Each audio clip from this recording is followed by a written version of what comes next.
It's hard to describe or react to this from the ground up description of the tragedy and the hope.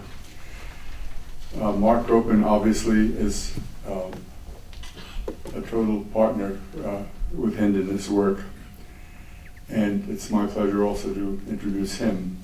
We've been friends and colleagues and partners in the work of particularly focusing on the potential role of religion in conflict analysis and conflict resolution for probably more than 20 years. And he's been a center of activism as a scholar and an intellectual applied scholarship, something that often doesn't help advance an academic career. It makes scholars who aren't all that applied nervous.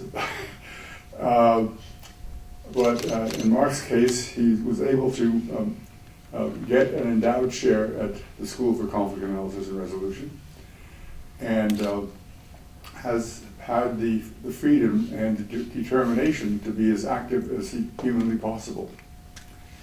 And I've called him from the first time we met my rabbi. I identify as a flawed Roman Catholic. I hope that doesn't hurt the feelings of my colleagues who are not flawed Roman Catholics. But, and we've worked very closely on identifying the shared values that work for us effectively politically and psychologically in our approaches towards these conflicts. So he has a lot to tell you in reacting to Hind's presentation. And I invite you, Mark, to the dais.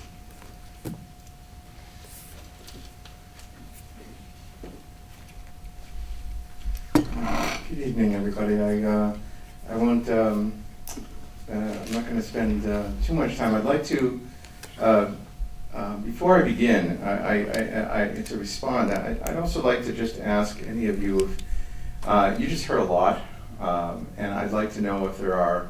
I'd like to incorporate some of the things that you might be thinking about. If you have any questions or things that came up for you that you'd like to understand more, if I could just take 2 minutes to see if there's anybody who wants to mention things they're thinking about. Yes, sir. I'm originally from Michigan. Mm-hmm. Michigan is one of those states that's slated to take a lot of Syrian refugees. I'm a religious leader there, and I hear a lot of people worried, and we already have a large Muslim population, and I'm very afraid that people might respond the way things are going in Germany. There was just an attack. What are some pastoral things I can do to speak with people about this, in like church settings, over dinner tables, to hopefully rip the root of fear out? Good. That's good. Thank you. Who else? Just things you really want to say. Could you say a little bit more about the future of minorities? The last 50 years have seen the elimination of virtually all the Jewish communities in the Middle East, who were well integrated. And it's pretty clear that the Christian communities in Palestine and Iraq are essentially destroyed. Is there a future for these minorities in a Muslim Middle East? Right. Others? Yes.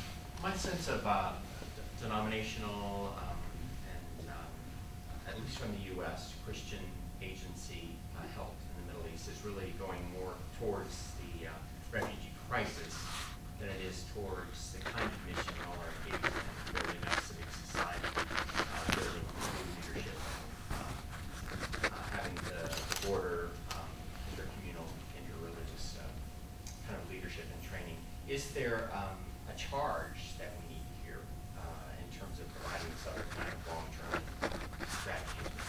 Okay, that's great.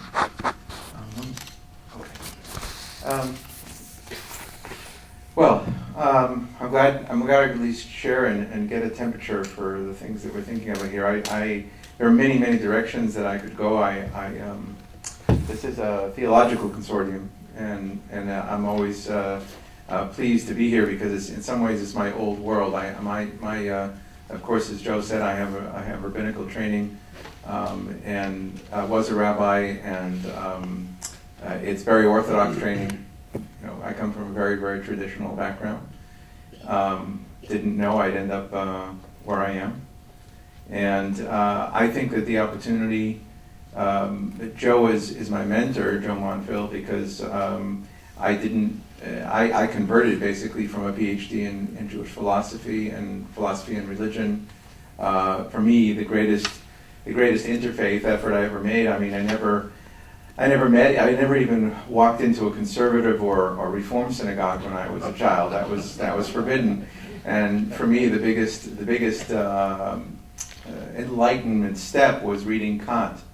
You know, to read and then be inspired by more and more, because my teacher, my master rabbi, was also inspired. So that, for me, that was the huge leap when I was 12 and 13 and 14, etc. So we live in a universe of discovery of the other. And I think that what's truly important is that along this journey, when I met Joe years ago, I think that in the 1980s, 30 years ago already, when I was pursuing the Jewish philosophy, and at the same time extremely saddened by the conflict in Israel and Palestine, in a place that I loved intensely since I was 12 years old, I think that I started to struggle with this on a theological and ethical plane. And I think that in many ways, one of the things that when you start to look at this in the grand scale, it becomes very, very important to step back from politics, from news, and even from analysis, to look at the fundamental spiritual and ethical questions that face you and confront you in this work. And many, many people have done that. And when they do that, and they are facing crises and war, there are some very interesting things that emerge. In some people, as we know, our analysis in the mid-20th century, the field of conflict analysis and resolution comes about because of emerging of international relations theory and political science, together with political psychology and psychology itself. And everybody's asking the question, what's wrong with men? In the 1940s and 50s, you know, coming out of 2 world wars and a capacity to destroy entire generations of the highly civilized European society, the scientists were asking, what's wrong with us? And particularly, what's wrong with men? How are they capable of doing this? And that kind of dominated the science of conflict analysis for a very long time. And sure enough, because there's such a difference in the orientations, either genetically or environmentally, between the way men solve problems and women solve problems, as women entered the field more and more, beginning with people like Margaret Mead and others, very early on in terms of and the sociobiologists and others, started asking, what's right about us? What's resilient about us? And that kind of started to create a revolution that in some ways, and there were many men along that road. Martin Seligman is one of the turning points in history because he was the foremost expert in depression. And he started to look at the depression work, and then he got depressed about it. And he, in a word, if you see his TED lectures, and in a word, he started to say that, and he doesn't say this, but I started to analyze a parallel movement between him and the difference between the original physics and the quantum physics. And that is that we started to see more and more that the world is what we see. That the world is what we see. And that when we see evil, we get evil. And when we see good, we get good. Which is a very practical statement. I'm not meaning this in some sort of grandiose philosophical, theological enterprise, although I wish I had time to write those books. Too busy rolling around in the dirt in refugee camps. But really, it comes back to the people in Michigan. It comes back to people of what we are led to see. And that is the problem with our world. That is the challenge of the Abrahamic family going back thousands of years. What do you see? Do you see the devil? Or do you see the saints? Or do you see God? And that's the question for all of us every single day that we're facing the fears that are inherent in a world that we are afraid of. We have primal instincts going back millions of years to focus on fear, and that's natural, on the danger, especially men. Men are millions of years of skill in looking for the danger, looking for the lion around the next tree, hunting, defending oneself in the hunt with adrenaline flowing like crazy. That's who we are. So our amygdala, the lower brain, is excited, and then we use our neocortex to figure out how to win, how to kill the other guy first. And we invent nuclear weapons, not just axes like we used to, but nuclear weapons. And then these crazy things, they do things we didn't expect. They get us killed because we have a problem with our programming. We need men and women to balance each other. And men invent weapons and invent systems of war and escalation. We want to give Saddam a bloody nose. And then 500,000 people are dead. We want to stop the commies in Vietnam, and then 2 million people are dead a few sentences later. How did that happen? So we have this strange thing in our brain, and that is that the amygdala becomes in charge, and then it tells the neocortex what to do. Whereas in fact, what we know now from the science of positive psychology, is that empathy is the foundation of reason. You see, 60 years ago, people thought empathy was an emotion that made you weak, implicitly critiquing women. But now we know that empathy is the pathway to reason. That empathy and reason work hand in hand to create the good society, to create safe families, safe relationships. That empathy prevents you from doing rash things that you regret 2 seconds later. And empathy is none other than the essential teaching of Leviticus 19 and the Sermon on the Mount and countless other statements at the essence of the religion of the saints, the religion of the extraordinary men and women and others that said, love your fellow as yourself. That's empathy. We've proved this in science now. And every day that I worked in these camps, every day that I've worked in the last 30 years in Israel and Palestine and Syria, the tragedies are enormous. Honestly, men are not very good equipped to deal with the emotions of this. And it's devastating, and it makes you, but Joe taught me how to take risks in my life and how to do risky things. And some of those worked out very well, and some of them didn't work out as well, because we're not as equipped to know how to do this as a way of life.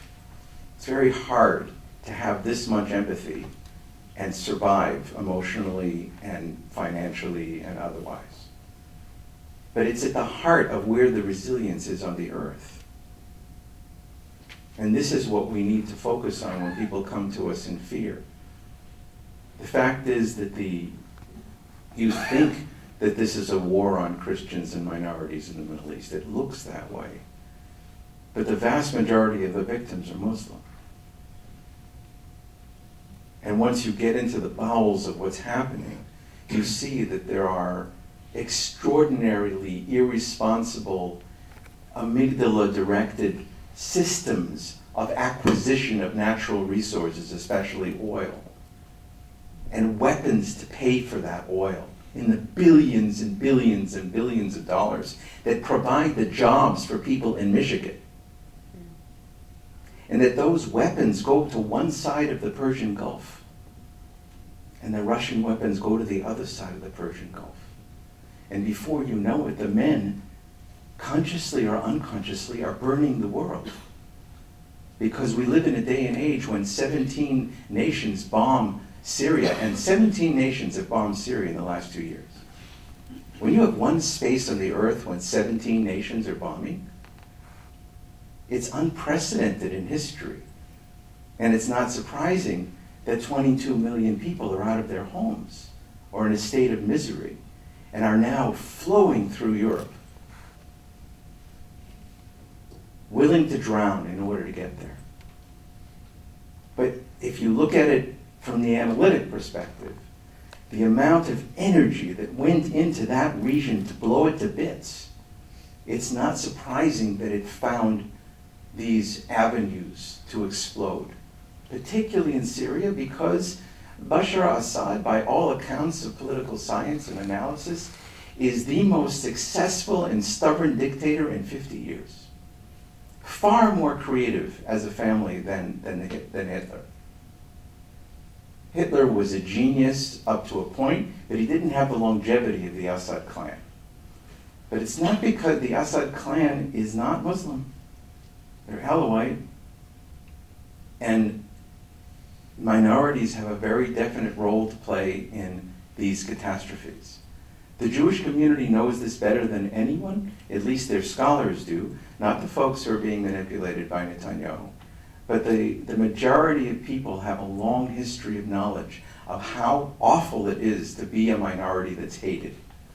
Because what happens is that you desperately make decisions of alliances and allegiances to survive. And then before you know it, you're captivated into a system of hatred and resentment. You had no choice but to do the horrible money lending because you'd be kicked out of the country if you didn't. And then you were the object of persecution the moment. That's what every Alawite is going to get. And they've already sacrificed all their children. Because this mafia guy figured out how to do it. But for him, in his mind, he's fighting for enlightenment. He's fighting for the minorities. So we have a process that we tried for 12 years of empathy, radical empathy, with every single side in Syria. But what we have to be humble about is that the world is going through a radical shift when it comes to energy, oil, and the cynical selling of weapons by the United States and the West to the worst families in the Middle East. Some of them are secular dictators, some of them are religious dictators. And those very religious dictators created the philosophy and theology of ISIS. And al-Nusra, by the way, is not as bad. Al-Qaeda is bad, but the al-Nusra of Syria, typically Syrian, is very practical. They don't go around crucifying Christians. People don't understand the situation. They don't understand how manipulated this poor country was by major powers on all sides to be the space of contest, with too much money coming from the West to extremely problematic regimes in the East. So what we can do, the only thing we can do, is continue with empathy. One of the interesting things happening, I am amazed at the European transformation. This is a place where for a long time as an analyst, because I'm a male analyst, I always tend to generalize too much. I try not to.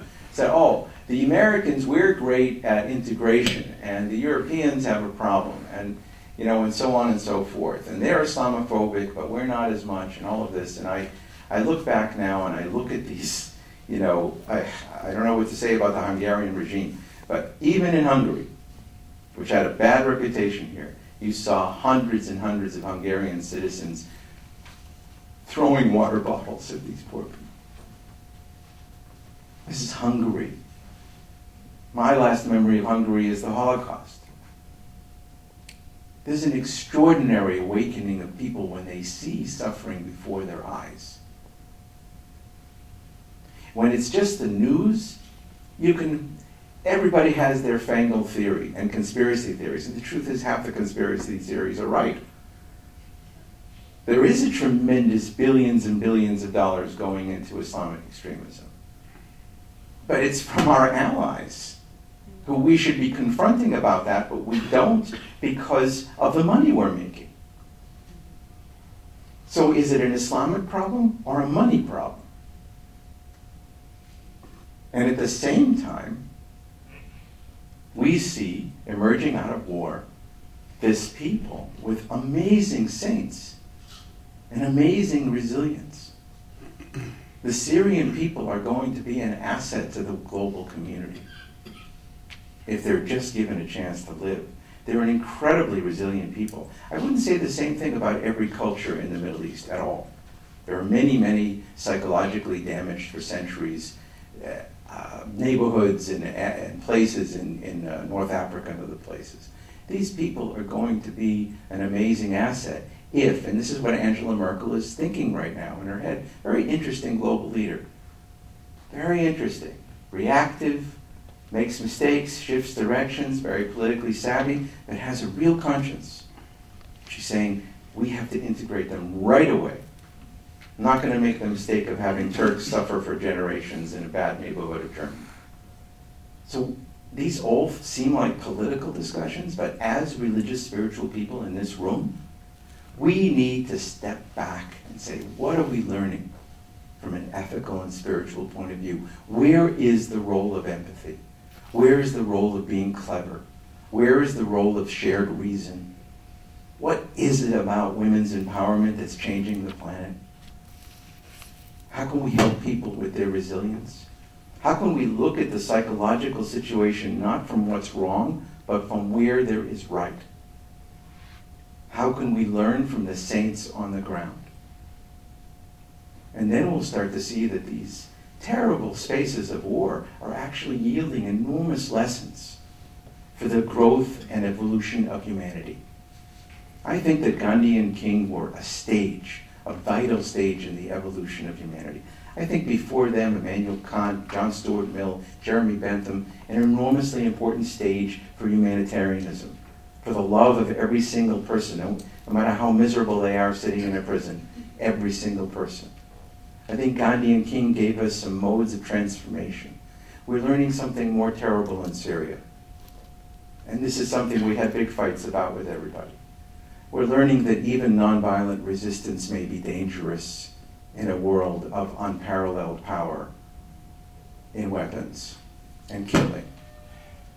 And that is that slow and steady reform and absolute empathy for everyone may be the better way in a volatile, combustible situation. That resistance to people with massive weapons is very, very dangerous.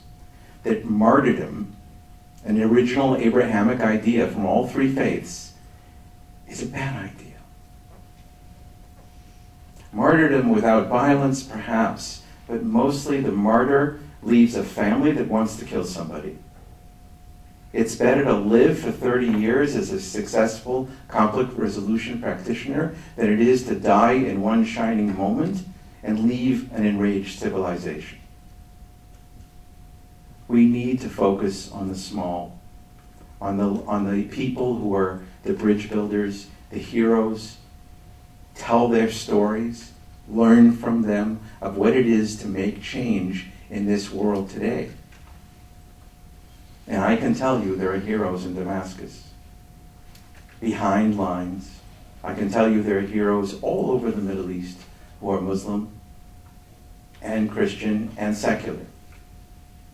And they're all innovating.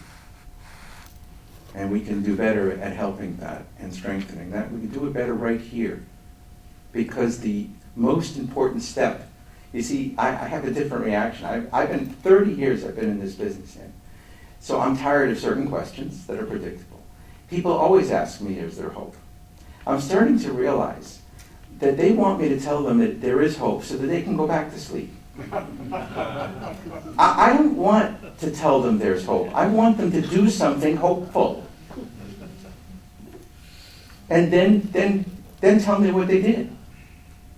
Because it's important, and what we've learned in a planet of 7 billion is that every person has a magnetic, we know this from mysticism, all of our mysticisms, Meister Eckhart to the Kabbalah, every person has a magnetic, powerful effect on the rest of us. We see it on Facebook every day.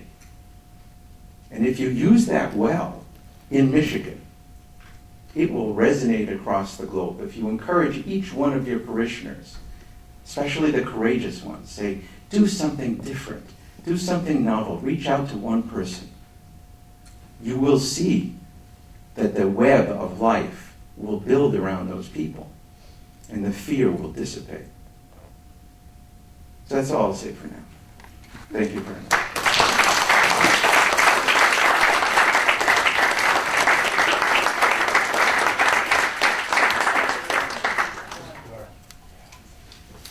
I want to thank both Hen Kabawik for her very moving and deeply personal and engaging presentation, and for Mark Gopin's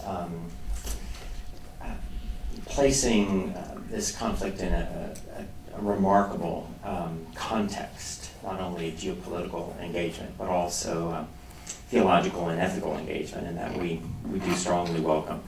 I was reminded, as I was listening to both, of that notable African-American philosopher and Christian thinker, Cornel West, who once said that there's a level of suffering that most affluent and even middle class folks in this country do not grasp, and it comes a level of suffering to certain communities where the grasp is for either optimism or hope. And Cornell says that they have nothing to do with each other. And I sometimes wonder if the question isn't, are you optimistic? Because West says that optimism is based on analyzing all the facts and then seeing, in fact, if there is a probability of improvement. If the curve is going this way, once you analyze, or could go this way. But hope takes a leap of faith beyond the facts and to construe completely new possibilities that the facts do not generate or dictate. And I hear new possibilities here, whatever we call it, being generated kind of beyond where the curve is presently taking us. I would invite questions at this time to begin our conversation, which will continue on into a reception with our speakers. But what questions would you have for either or both of our speakers? And I'll invite them to come forward, if you don't mind, and share the podium.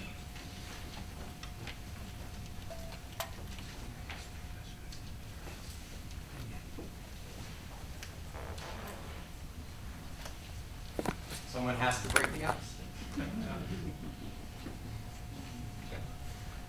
Well, there's still a couple of questions dangling that Mark solicited. Yeah, question about the future of minorities in the Middle East. I didn't quite get to that. Do you want me to?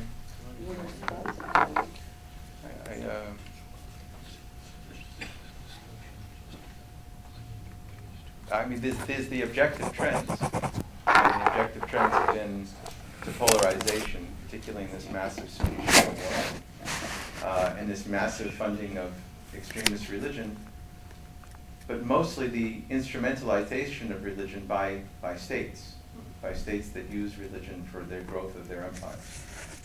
And of course, the United States started that with the Saudis in the 80s, in Pakistan and many other places. Now it's proliferated into many other empires using religion. So it tends to drive out minorities because they're the most vulnerable. I'm more optimistic about the fact that migration is much more frequent now back and forth than our original analysis. I think that when there's peace, when there's ceasefires, it doesn't even have to be peace, a lot of people move back to their countries to try to start again. So I'm not as pessimistic that most refugees won't go back. I think the bottom line is when countries develop a stable political reality and economic reality, and in some ways Syria might be closer to that than we think, and other places may be festering longer, like Israel-Palestine is a real standoff, but this situation is not sustainable in Syria. So, and there's many nations meeting to stop it. So who knows, in 2 years from now, if there's ceasefire and there's economic possibilities, many Syrians might go back, including the Christians and others. So it's certainly not the end of Christian-Muslim coexistence in the Middle East, because millions of them wanted to coexist. It was the extremists paid by foreign governments that wanted them not to coexist. So we can't know. Yeah.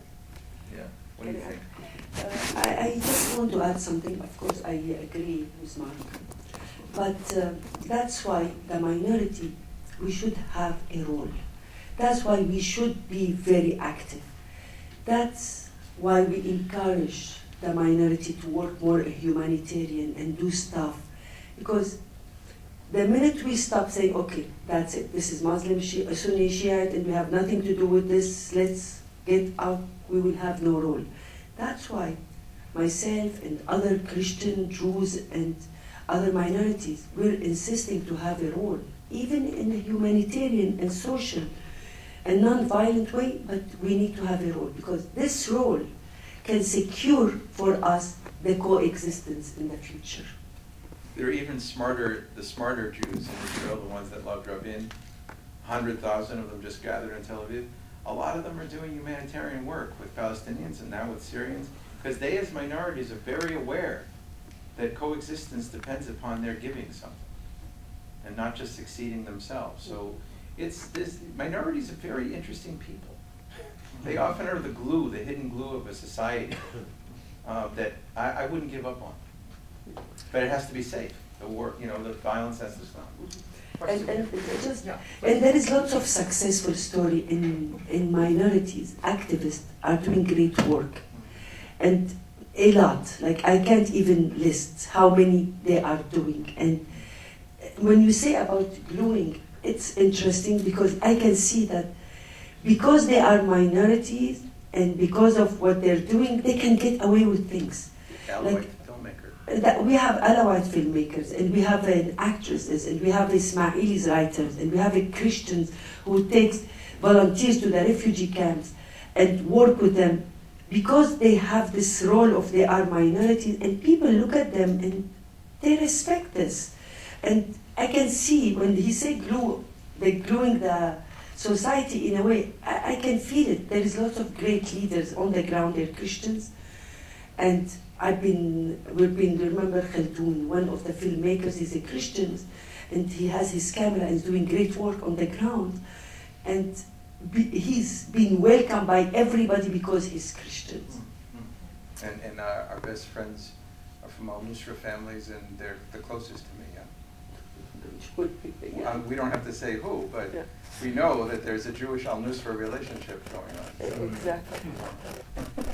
Can you stand and ask a question? Yes. Sure. This question is for Dr. Mark. How do you say your last name? Gopin. Gopin. Okay. You talked about how being a martyr is not a good idea, but here in the United States and abroad, that's praised for someone to be a martyr, whether they're Muslim or Christian. So can you just explain a little bit further why it's not a good idea today in 2015? Just very briefly, I'll just say that I as a renegade theologian I feel it's my responsibility to occasionally push back on traditional categories, and I think this has been a traditional category for a very long time, and I'd rather see the model. I think the saintly model is as important as ever, and I see saints in Damascus, I see saints in the refugee camps, but martyrdom as a concept is meant to create a binary between good and evil.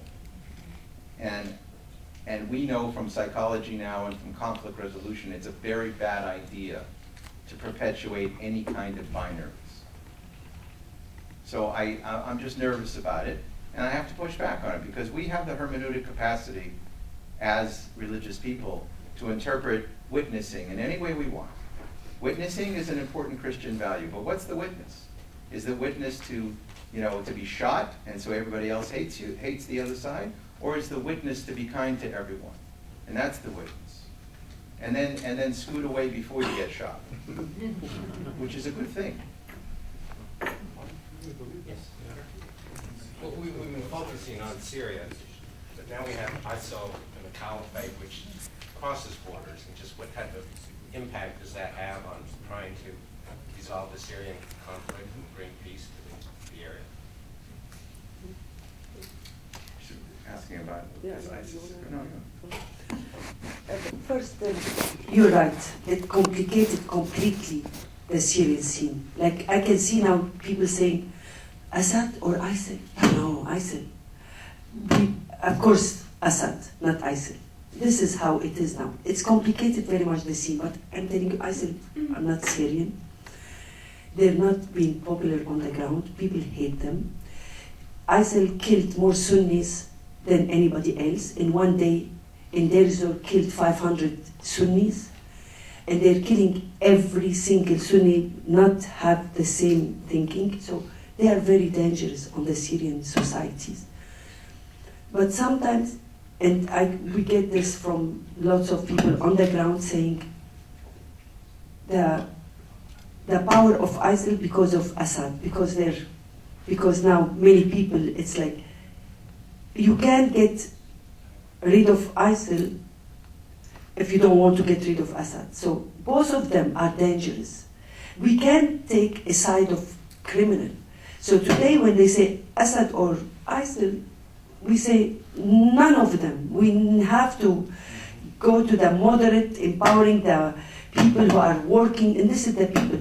ISIL are very dangerous, but also Assad is dangerous, and this is the irony here. Yeah, and the murder rate, from a Syrian perspective, the murder rate is 10 to 1 in terms of... ISIS is terrifying to the West because they want everybody to know how torturous they are, and Assad wants to hide all of his torture. They target Christians, and Assad makes sure to placate and make the West think that he's nice to us. We're not the target. But for ISIS, we are the target, and so it's scary. So again, we come back to fear. It's a very understandable fear, but from a Syrian perspective, one is far, far more dangerous, even though they hate ISIS as well. So they want a solution to all of that. I disagree with their solution about getting rid of Assad. I actually am on the far side of nonviolence on this. I wanted a political solution from day one. I don't think getting rid of, when somebody's back to the wall, ever leads to saving lives. So that's my own position. But from a Syrian perspective, it's very understandable that he's far more dangerous to them in terms of the history of state torture and state violence than ISIS. Yeah, in terms of hope and what is working in the Middle East, which you know well, because I know your daughter, I understand, is working with Seeds of Peace, and that's dear to my heart too. I'm a great supporter of that. And they, for those who don't know, I mean, they bring together young people in, I don't know about Syria, I don't know if they have any from Syria, but certainly from the Middle East, from South Asia as well. They bring them together in a camp in Maine in the summer, and they dialogue, as you know. And Joe knew the founder, Robert Wallach, I always want to say Robert. John Wallach, who in 1993, the time of the Oslo Accords, thought when Rabin and when this was happening, and he asked the leaders, as you know, I'm sure, about this idea that he had of bringing young people together in a camp in Maine. He had the camp in mind, and they've been doing this for 21 years now. So they dialogue. I mean, there are year-round programs going on. But I just wanted people to know that who don't know about CPs, because they are. They're now 5,000 seeds. Yeah, I just want to echo what you're saying about Seed of Peace. My daughter went to Seed of Peace when she was 15, and there is no Syrian delegation. So I insisted, because I was in the UN for a talk, and I heard about this project, and I was very taken by. And as a Syrian mom, usually a Syrian mom like Jewish mom, insist. So I start calling Seed of Peace. I want my daughter to get there, but we don't have a Syrian delegation. You do whatever, we believe in peace. Then they figured it out. We'll get Nusha as part of the American delegation, because this is the only way we can get Nusha. So Nusha went to Seed of Peace. Was the highlight of her life, because then when the Syrian conflict started, she brought the concept of peace, of Seed of Peace, and she's doing now a conflict resolution camp, like a workshop in the center of the refugees or refugee camps or whatever. It's based on what she learned in Seed of Peace. So this is how things goes, and the good things and the hope will come around. And Nusha was in London 3 weeks ago with them, and she had a good speech about her work. And they've been a great supporter for the Syrian conflict, and they've been a great supporter. And and she is a student of Mark, and she graduated from his master's. She got a master's, and she invented something called Project Amal, and she has basically children's schools all over Lebanon and Syria and Jordan. And then she's also professionally she just edited the frontline presentation on Damascus. She was one of the editors. Kinan won't like it. We need to move to our reception. Our room here has a time limit on it tonight because another group will be in later. But please continue your questions and conversation with our speakers. And let's hear it for them again.